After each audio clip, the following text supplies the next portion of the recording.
Buenas tardes, alumnos. En esta grabación les voy a dejar los contenidos que quedaron por ver en la clase teórica anterior. Tomando y recordando un poco lo que vimos en esta clase anterior, habíamos estado hablando de que uno de los procesos fundamentales del desarrollo se refiere a la diferenciación celular. La diferenciación celular habíamos dicho que era un conjunto de cambios morfológicos, fisiológicos y bioquímicos que sufre una célula a lo largo del desarrollo y por el cual va pasando a través de distintos estados hasta alcanzar su estado diferenciado, ¿sí? Estos estados tenían que ver con la potencialidad que tenían esas células para diferenciarse en los distintos tipos celulares que componen el organismo.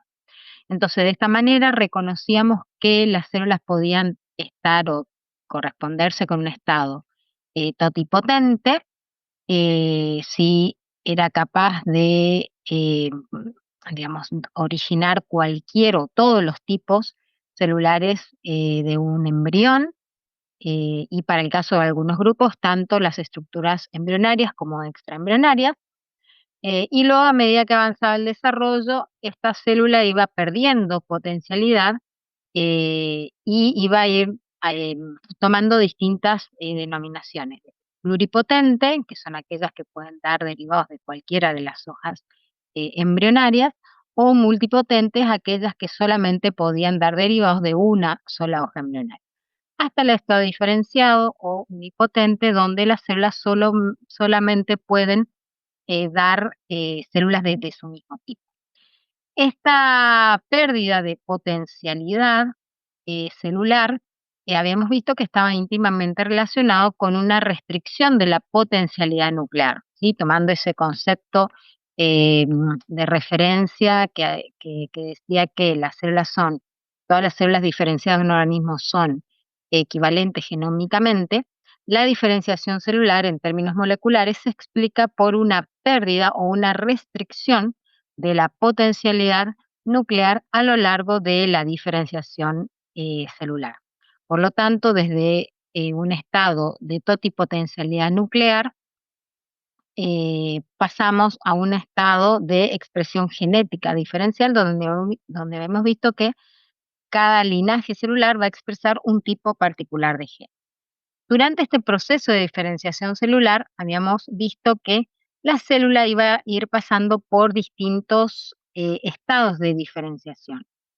Y esos estados los conocemos como estado de especificación y de determinación, donde habíamos visto que la especificación hacía referencia a un estado que puede ser reversible, es decir, que la célula puede volver a su estado indiferenciado o bien cambiar el curso de diferenciación preestablecido, y un estado de determinación donde ya la célula quedaba comprometida a diferenciarse en un linaje celular particular y que termina entonces o culmina con la diferenciación de la célula en un tipo específico.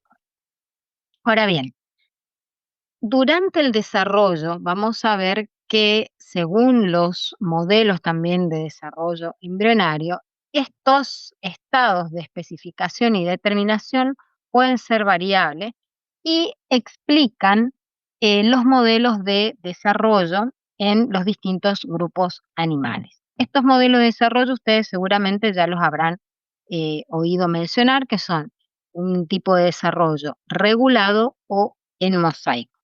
Vamos a ir profundizando un poquito más en esta cuestión. Con respecto a los tipos de especificación celular, se reconocen tres tipos, o están descritos en la bibliografía tres tipos. Un tipo de especificación autónoma, que como ya hemos visto en la clase anterior, depende de factores citoplasmáticos o también denominados determinantes morfogenéticos que están dentro de la célula, en el citoplasma de la célula, y que actúan como factores de transcripción de los genes específicos en cada tipo celular particular.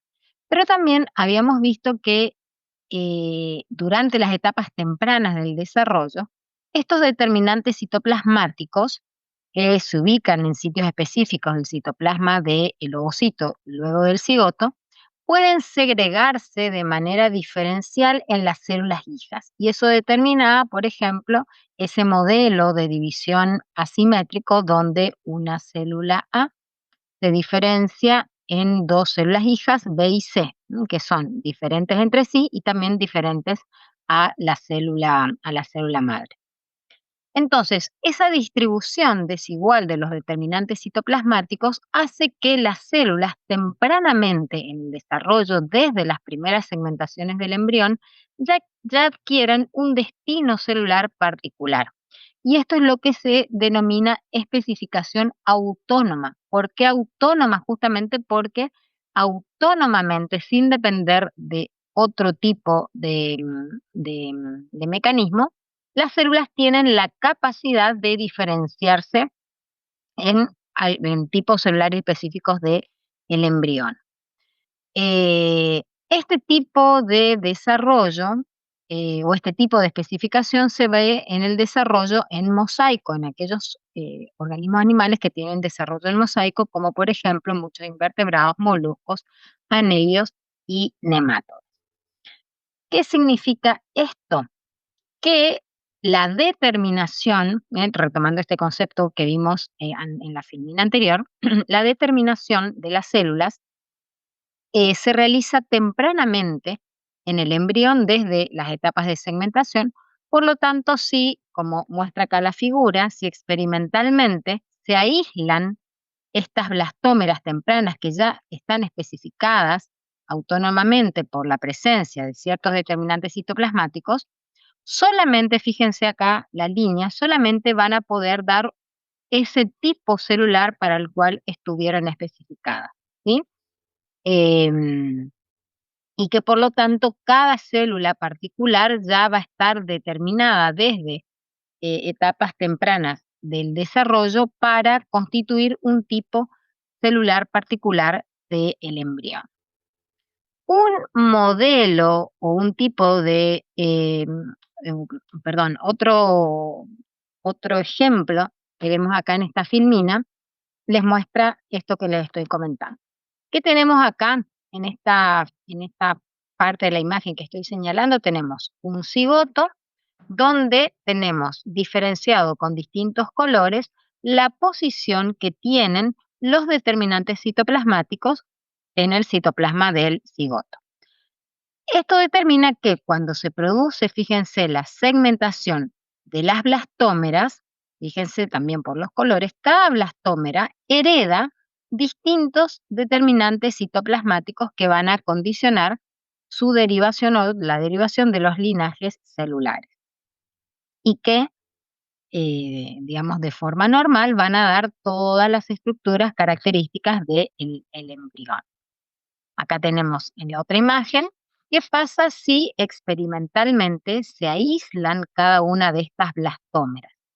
Fíjense que si se aíslan las blastómeras, aquellas que acá heredan el determinante que está representado con el azul, que es el determinante para el ectodermo, solamente podrá dar células del ectodermo, mientras que si se aíslan aquellas del polo vegetal, donde hay determinantes tanto para el mesodermo como el endodermo, la derivación de estas células solamente podrá dar derivados de esas membranas embrionarias, ¿sí? Entonces, quiere decir que en el desarrollo en mosaico, ¿sí? Si se aíslan las blastómeras, estas blastómeras no son capaces de reorganizarse para dar un individuo completo, sino que solamente pueden diferenciar los tipos celulares para los cuales han sido especificadas.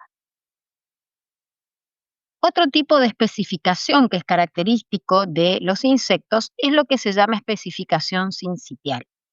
Es muy parecido a este mecanismo anterior que vimos de especificación autónoma. ¿Por qué? Porque depende de determinantes citoplasmáticos que se distribuyen dentro de el cigoto tempranamente y luego dentro de la blástula de los insectos, pero la particularidad, y es que después nosotros lo vamos a analizar cuando veamos el desarrollo en insectos, la particularidad es que esta blástula temprana consiste en un sinsitio de células, es decir, no hay divisiones celulares, por lo tanto los núcleos de las blastómeras, que es esto que está representado acá periféricamente, comparten un citoplasma en el cual esos determinantes están distribuidos en un determinado gradiente, ¿sí? ¿Qué significa esto? Que cuando se produce la, eh, la celularización, es decir, cuando se vuelve, digamos, este citoplasma o este sinsitio se vuelve celular, cada una de las células que conforman va a heredar diferencialmente un tipo de determinante. Y según los determinantes que hereden, van a dar origen a las distintas regiones de los embriones en los insectos, ¿sí? Por lo tanto, como vimos en el caso anterior, también la determinación de las células del gastodermo de las blastómeras ocurre tempranamente en el desarrollo desde la primera segmentación.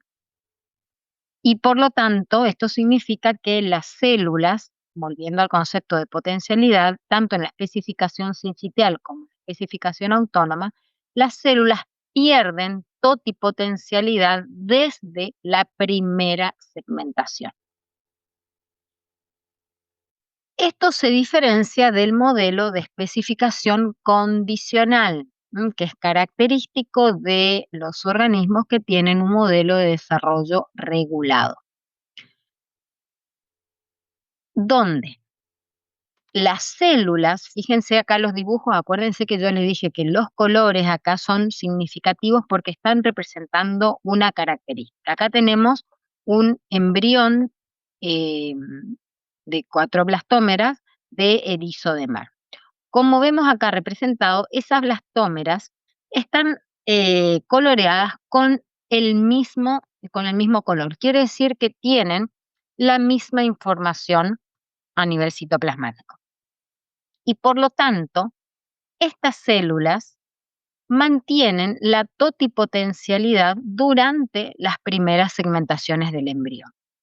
¿Y qué significa esto? Que si experimentalmente se aíslan estas blastómeras, cada una de ellas va a tener la capacidad, justamente porque conserva la totipotencialidad, va a tener la capacidad de originar un organismo completo, ¿sí? Como hubiera sido, digamos, si el embrión seguía su curso normal. Quiere decir que acá los determinantes citoplasmáticos, si bien están presentes, como vamos a ver más adelante, están presentes esos determinantes citoplasmáticos, pero no es la condición suficiente para la determinación de la célula. Y la determinación final se realiza a partir de interacciones inductivas, de señales inductivas que se establecen a lo largo del desarrollo y que es lo que permite entonces iniciar el proceso de diferenciación celular. Entonces, como característica del desarrollo, del modelo de desarrollo regulado, a diferencia del desarrollo en mosaico, la totipotencialidad se mantiene durante las primeras divisiones, las primeras segmentaciones del embrión, y estas van adquiriendo, van perdiendo potencialidad o adquiriendo determinación por eventos inductivos posteriores, o que ocurren, como dice acá, más tardíamente. Este tipo de modelo de desarrollo regulado es característico de los equinodermos y de los vertebrados, como vamos a ver luego durante toda la cursada, ¿sí? Acá tenemos entonces un ejemplo experimental de un anfibio, donde vemos que si se trasplantan, acá tenemos dos embriones en estado de blástula, si se trasplantan células del polo animal que están especificadas para diferenciarse como tejido ectodérmico en el futuro embrión, en este caso en la larva, si se trasplanta experimentalmente hasta un sitio donde hay células que se van a diferenciar como células endodérmicas, esas células ectodérmicas, como están especificadas, revierten, ¿sí?, su destino y se convierten o se adaptan, digamos, a su entorno y se convierten en células endodérmicas. Otro tipo de experimentación em, permite, digamos, comprender cómo puede haber reparaciones si ocurre alguna lesión en el embrión en estas etapas tempranas donde las células todavía son totipotentes.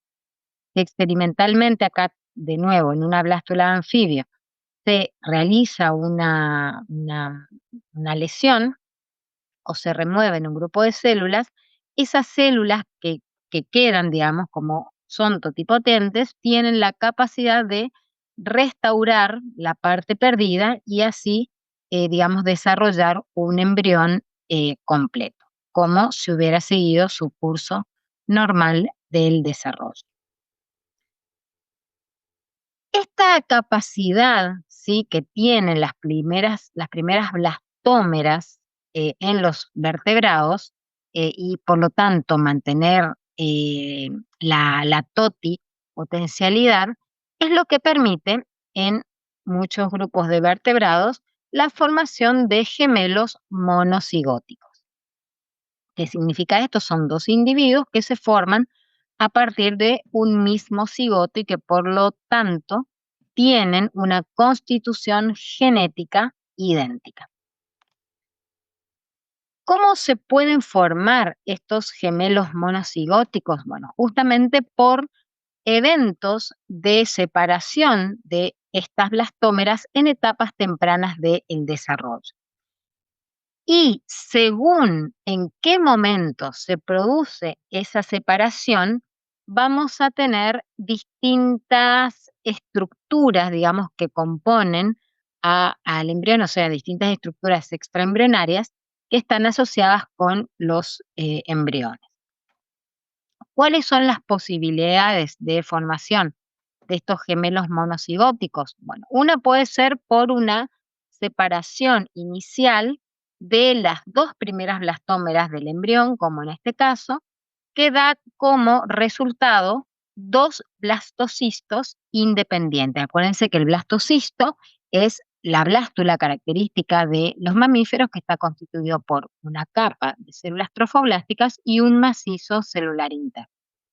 Entonces, si las dos primeras blastómeras se separan tempranamente, cada una puede dar origen a un blastocisto y cada uno de estos luego va a formar un embrión completo, cada uno con sus membranas extraembrionarias y formación de placenta independiente. Entonces, acá tenemos el resultado. En la cavidad uterina vamos a observar dos embriones genéticamente idénticos, pero donde, digamos, cada uno se desarrolla dentro de su saco amniótico, tiene su único saco, digamos, su propio saco vitelino y su propia placenta. ¿M? Ahora, puede ser que la separación de las blastómeras ocurra más tardíamente, ya en el estado de blastocisto. El embrión avanza hasta el estado de blastocisto y esta masa celular interna dentro del blastocisto se separa. Pero fíjense que vamos a ver que estas masas celular internas comparten las células trofoblásticas. Esto significa que vamos a tener como resultado la formación de dos embriones independientes, pero que comparten la placenta. ¿Sí? Comparten la placenta, pero luego cada una tiene su saco amniótico y su saco vitelino de forma independiente. Entonces acá tenemos el resultado donde cada, ¿sí?, fíjense, embrión, o cada feto comparte, perdón, está dentro de su saco amniótico independiente, pero comparten la placenta, ¿sí?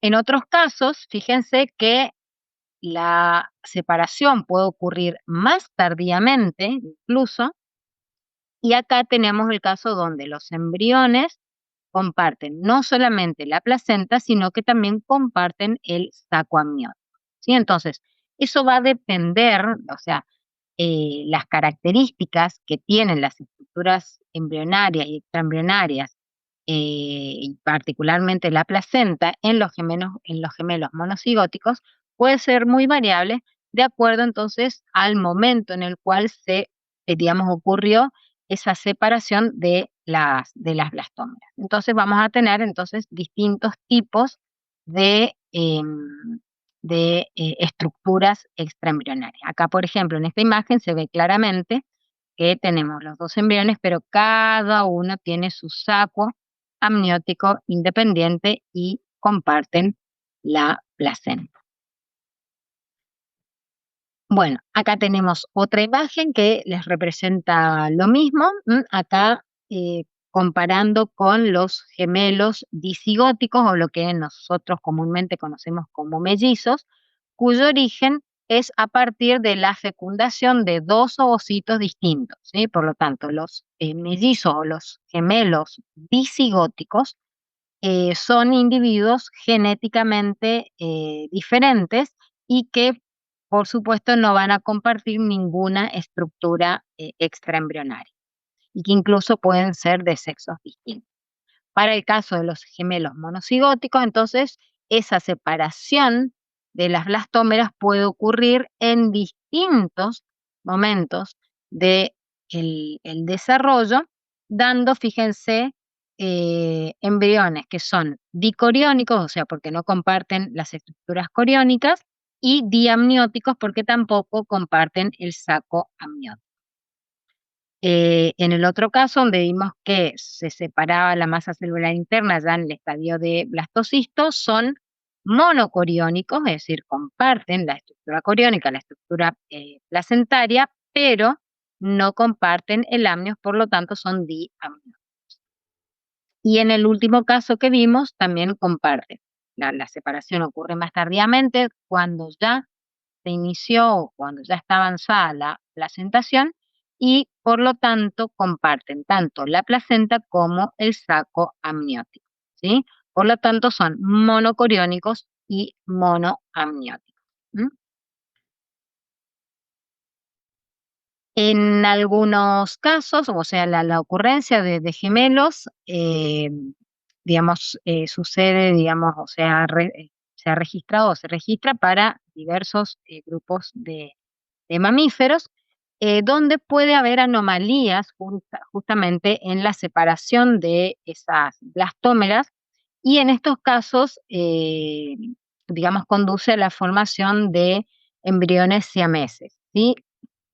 Que de acuerdo a, digamos, al punto, digamos, de separación o el punto donde quedan unidas esas blastómeras, podemos tener distintos tipos, digamos, o de sitios donde, digamos, hacen contacto los dos individuos. Bueno, acá característicamente, digamos que es muy común encontrar animales con dos cabezas. Esto justamente deriva de una separación incompleta de esa masa celular interna durante el desarrollo.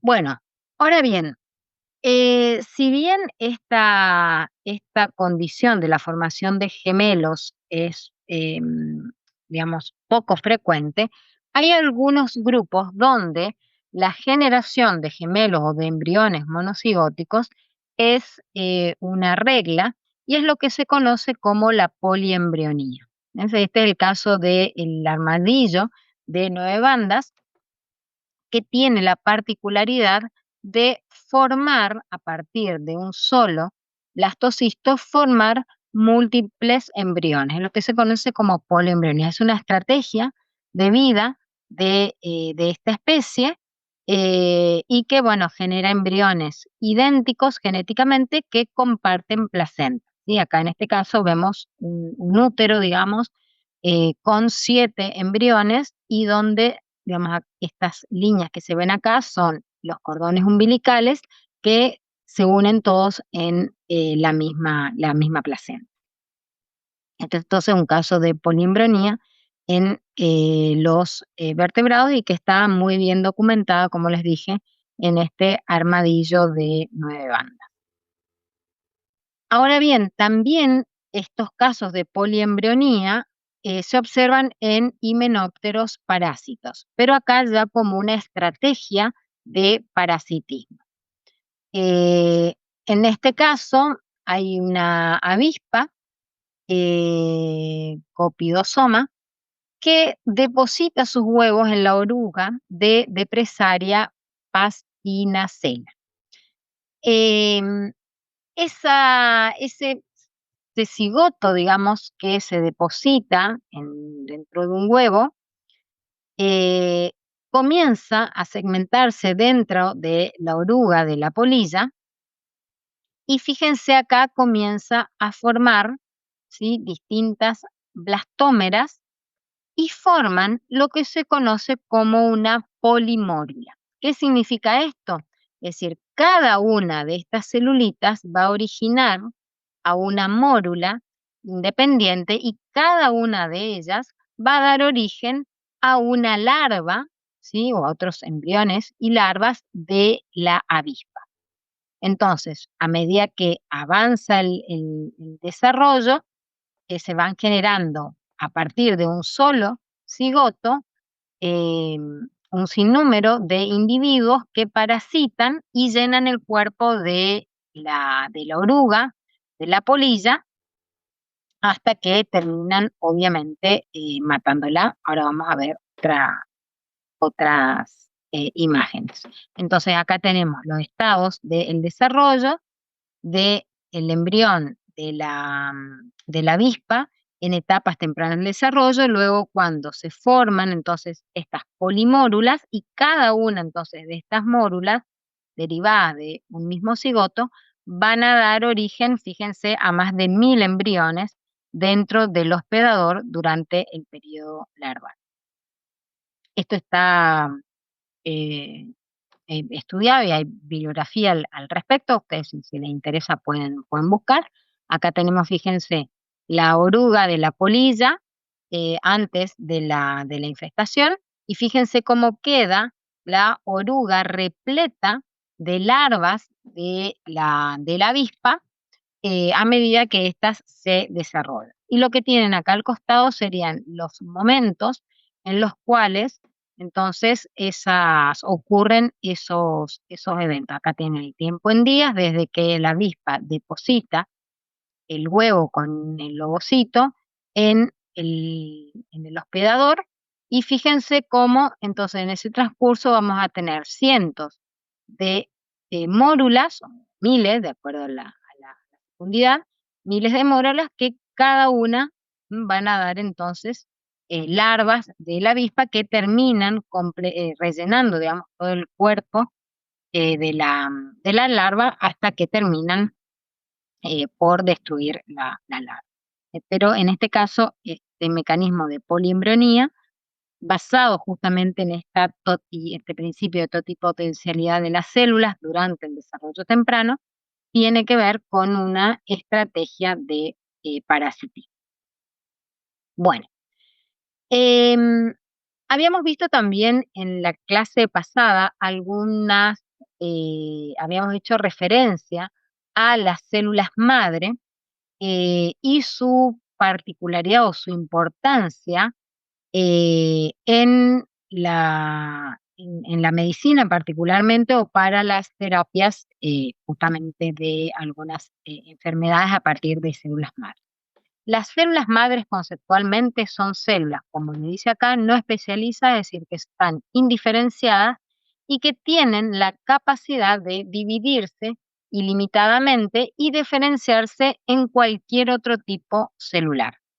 Acuérdense que había un modo de división stem cell donde una de las células hijas conservaba las características de la célula madre y esa es la que entonces permite que se perpetúe, por así decirlo, o que sea ilimitada la capacidad de división de esas células porque siempre van a conservar la característica de células madre. Hay distintos tipos de células madre, desde células madre embrionarias totipotentes, células madre pluripotentes y células madre multipotentes, dependiendo de los estados de diferenciación de estas células en el organismo. Y también van a depender de de su origen. Entonces, las células madre totipotentes son aquellas que se obtienen a partir de embriones, ¿sí? De blastómeras, que acuérdense que en el caso de los mamíferos conservan la totipotencialidad.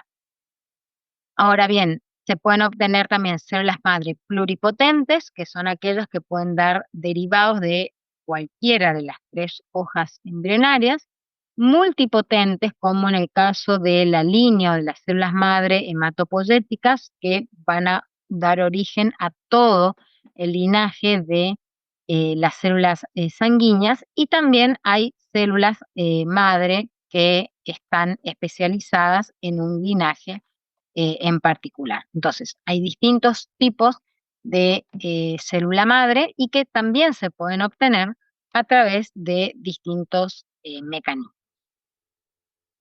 Yo les voy a dejar en el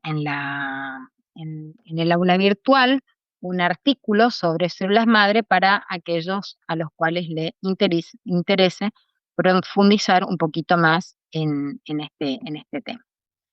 Las células madre, entonces, pueden obtenerse de blastocistos, ¿sí? Que son células madre embrionarias, pueden obtenerse de los embriones o de los fetos, que son las células madre germinales, eh, y pueden obtenerse también de células madre adultas, como en el caso, por ejemplo, de las que vimos recién, las de la médula ósea, o incluso hay células embrionarias de ciertos cánceres que también tienen esta capacidad de dividirse como por el modo stem cell.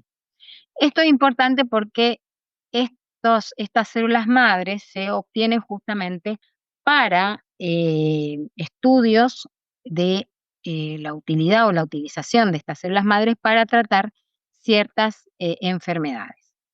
Ahora bien, hay toda una cuestión ética dentro del uso de esas células madre y que también eh, lo vamos a abordar en la lectura de un artículo que les voy a dejar en el aula virtual.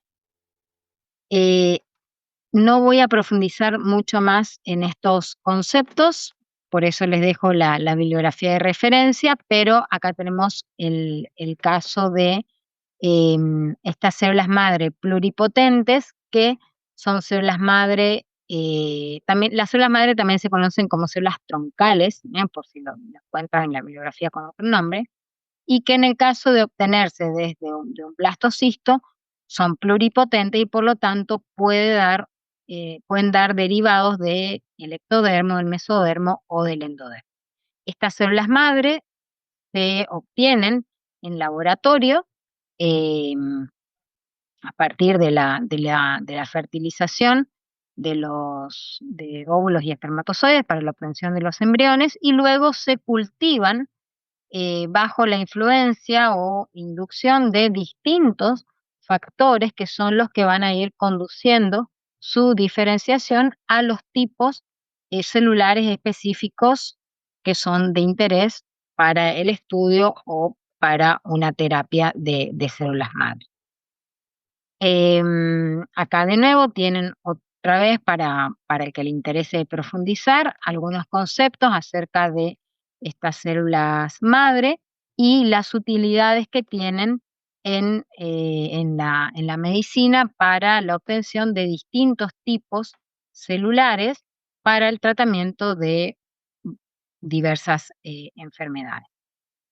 Y acá lo que tienen son ejemplos de células madre adultas, es decir, que no se obtienen a partir de embriones, sino que pueden obtenerse a partir de un individuo adulto. Esto es lo que les decía, que tiene que ver con cuestiones éticas. Hoy particularmente está, digamos, prohibido el uso de células madre embrionarias y su obtención particularmente se hace a partir de células madre multipotentes, características de los adultos y que pueden obtenerse de distintos tejidos, de cerebro, de corazón, de médula ósea, del tubo digestivo, es decir, para distintas utilidades, dependiendo, nuevamente les digo, del tipo de tratamiento, del tipo de interés del estudio en particular.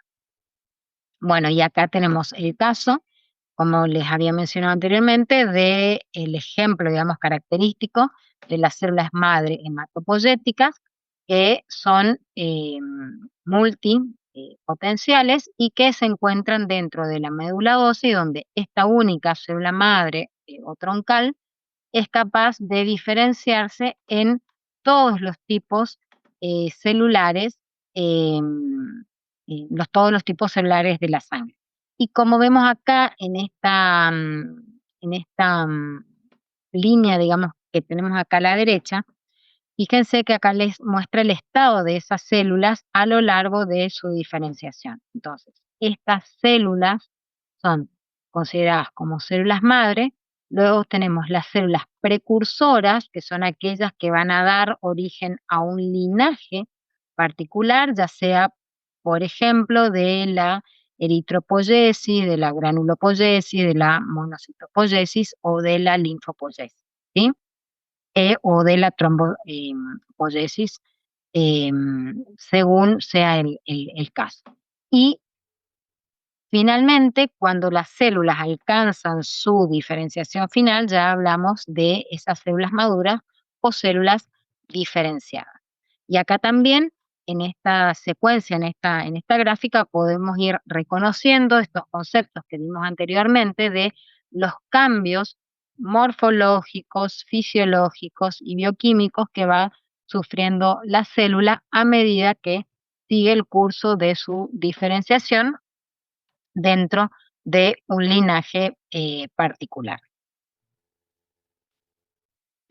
Bueno, y acá simplemente para que puedan leer acerca de la obtención de células madre de cordón umbilical, que es una técnica que, digamos, se ha puesto como de moda, entre comillas, y lo digo, porque justamente se usa como técnica para la obtención de células madre para el tratamiento de ciertas enfermedades, y que por una cuestión de compatibilidad se obtienen del cordón umbilical. Entonces, en esta filmina les va describiendo todas las etapas y los pasos que se siguen desde su obtención y extracción hasta su criopreservación y su uso final, ¿sí?